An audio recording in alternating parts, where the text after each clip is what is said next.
On va parler aujourd'hui d'émotions. Je te fais ce podcast parce que je viens de recevoir un message d'une cliente à l'instant qui me dit voilà, donc elle est en plein accompagnement, elle me dit voilà, je suis dans un moment un peu de down, un moment de déprime, euh, je me sens pas bien, ça se passe pas bien à mon travail, j'ai une baisse d'énergie et du coup elle me dit et j'ai envie de pleurer. Non, plutôt elle me dit pas j'ai envie de pleurer, je lui dis ok, de quoi tu as le plus besoin en ce moment? Et elle me répond, je crois que j'ai envie de pleurer, ou besoin de pleurer, donc jusqu'ici tout va bien. Et ensuite elle me répond, euh, attends, je vais retrouver le message exact pour être sûr de ne pas travestir le truc. Donc, qu'est-ce que tu as le plus besoin en ce moment? De pleurer, je crois, mais je me dis qu'il y a pire que moi. Et là, quand je lis cette phrase, je me suis dit, putain, mais il faut vraiment que je fasse un podcast sur ça, parce que cette phrase, elle a l'air vachement anodine, mais elle révèle une manière de fonctionner et une certaine croyance qui est très très très très ancrée dans notre inconscient collectif de bah, les émotions, ça se mérite. C'est-à-dire que quand tu ressens une émotion, il doit y avoir une raison logique à ton émotion et que si tu n'as pas de raison logique, tu n'as pas le droit de ressentir une émotion. Donc il faut que tu aies une justification à ta colère, une justification à ta tristesse, une justification à ta peur. Et s'il n'y a pas de raison logique, rationnelle, eh bien tu ne vas pas t'autoriser à vivre ton émotion. Mais en fait, une émotion, c'est juste totalement irrationnel. Et nos émotions nous sont propres, c'est-à-dire qu'un événement où toi, ça va te faire très peur, bah, à quelqu'un d'autre, ça va rien lui faire, à quelqu'un d'autre, ça va le faire rire, à quelqu'un d'autre. Et le ressenti n'est pas quelque chose d'universel, c'est pas quand il se passe A, tout le monde ressent B, bah non, quand il se passe A, il y en a qui ressentent A, il y en a qui ressentent B, d'autres Z, d'autres Y, d'autres W, d'autres rien du tout. Donc ton ressenti, il est unique. Et derrière cette phrase, je me dis qu'il y a pire que moi, la traduction c'est je n'ai pas de raison d'être triste, puisqu'il y a d'autres personnes qui ont plus de raisons de moi qu'être triste. Mais en fait, on s'en bat les coquillettes. T'as pas besoin d'une raison logique pour être triste, t'as pas besoin d'une raison logique pour être joyeux, t'as pas besoin d'une raison logique pour être excité. Tu as des ressentis. Soit tu essayes de les expliquer, de les justifier, soit tu les vis.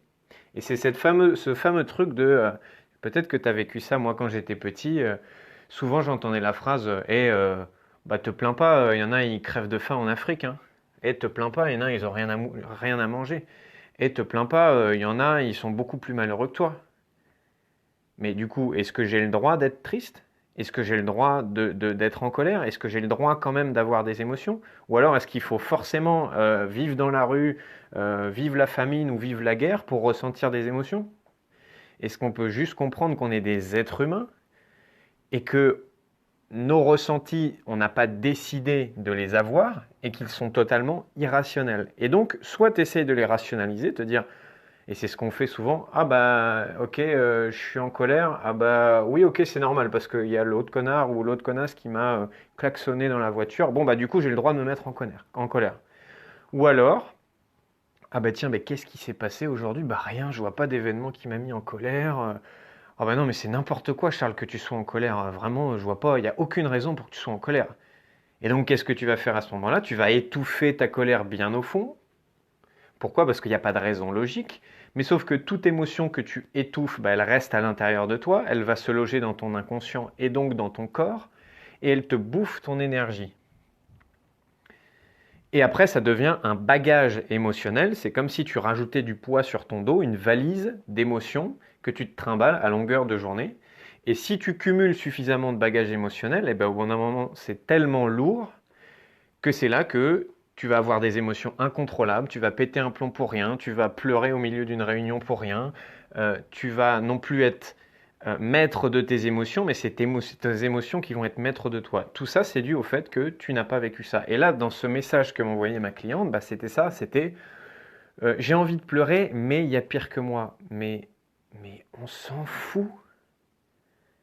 On s'en fout. Il n'y a pas de bonne ou de mauvaise raison pour ressentir les choses. on a le droit de ressentir des choses. Bon, si pendant un an, tu te plains de la même situation et que tu n'essayes pas de la changer, c'est sûr que je comprends qu'on puisse penser, ah bah oui, peut-être qu'il faudrait que je change les choses et que là, c'est bon de rester dans son émotion pendant 2 plombes, ça sert pas à grand-chose. Mais entre la vivre sur le moment et y rester 10 ans, il y a une différence.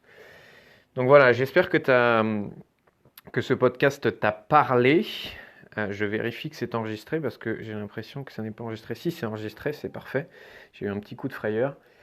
Donc voilà, j'espère qu'il t'a inspiré. Je te dis à très bientôt pour un nouveau podcast. N'hésite pas à commenter, à partager ce podcast si tu l'écoutes sur Spotify et voilà, à le faire découvrir au plus grand nombre si tu penses que ça pourrait impacter des gens. À très vite.